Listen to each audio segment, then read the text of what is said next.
ICC with Bongo. Mukhang mauna yata si Bongo, si Bato, ewan ko, nangyari dun eh. Kung gusto itanong dito, makasama natin via Zoom ang ating regular, pwede na rin ito siguro nga co-anchor natin dito.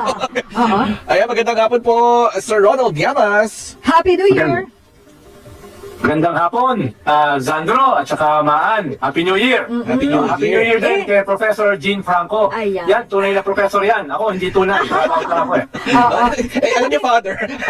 General, katabi mo ba kayo ng iyong bolang kristal? Nalinis mo na ba siya?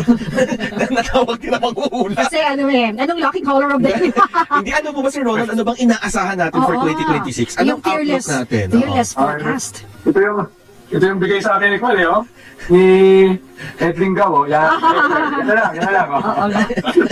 Well, hindi naman kinakailangan ng bolang kristal para makita yung ilang mga indicative na mangyayari sa 2026. Dahil napakahalaga nitong 2026, this will be a very defining year. More than 2027. No, lahat ng mga posibleng mangyari sa 2028 will be shaped ngayong 2026. Halimbawa, yung ekonomiya, yung backdrop, yung objective sitwasyon natin, mukhang lahat naman nag-agree na below target yung ating economic development sa 2026 because of different factors, no? Inflation, low investment, no? At saka itong itong corruption scandal natin, yung government spending, tapos itong pahina na peso, global situation, etc. So, ang problema, kung babagsak yung ating ekonomiya below 4%, medyo malaking problema yan para sa ating gobyerno. Ikalawa, mukhang itong political battles ay mag-i-scale up sa 2026. Halimbawa, ay may isasampa uling impeachment case laban kay Vice President Sara Duterte. Ayan na nga, sabi ko sa inyo, kita mo, at matulog na po sa lahat talaga. Alam nyo, sa nangyayari po ngayon, given the fact po yan eh. Totoo po mangyayari yan. Babagsak po ang ekonomiya. Magkakaroon po ng walang tiwala ang ibang investor sa ginagawa po ni BBM. Ganun po talaga eh. Ganun po. Kailangan natin magsakripisyo para na maayos natin tong sigalot sa flood control anomalies. Kasi, masalimuot talaga to eh. Buong gobyerno to. Lilinisin mo. Hindi lang po kasi to sa ekutibo. 3 branches po ito. 3 branches po ng gobyerno ang nililinis si BBM. Ngayon nga po, may bagong expose si Ombudsman Remulla. Ang Sandigan Bayan, iniimbestigahan niya dahil nga meron daw di umano sa Sandigan Bayan na mga questionableng desisyon. Oh, kita mo? Yan po ang sakripisyo na ginagawa natin ngayon. Dumadaan tayo sa mga ganitong sandali ng ating gobyerno dahil po naglilinis tayo. Ganyan naman po talaga pag naglilinis. Talagang bababa muna yan. Pero once po nasolusyonan po ng ating Pangulo to, hindi po kasi pwedeng agad-agad to. Ikulong na yan, ikulong na to, ikulong na yan. Wala, hindi po ubra yung gano'n, tapos bandang uli makakalaya. Sisiguraduhin natin to, wala silang laya. Okay? Sisiguraduhin ng Pangulo to, wala silang laya. Diretso natin. Tapos, meron ding mga kaso na nakafile sa ombudsman. Plunder cases, etc. Hindi lang kay Vice President Sara, kung hindi pati sa kanyang mga kaalyado katulad ni Bongo, at saka sa kanyang kapatid na si Pulong Duterte. Dagdag pa dyan ay hinahunting na ng ICC si Senator Bato at posible na mag-issue rin ng international warrant ang ICC kay Bongo. So may ganong klaseng offensive laban sa mga Duterte itong taong ito.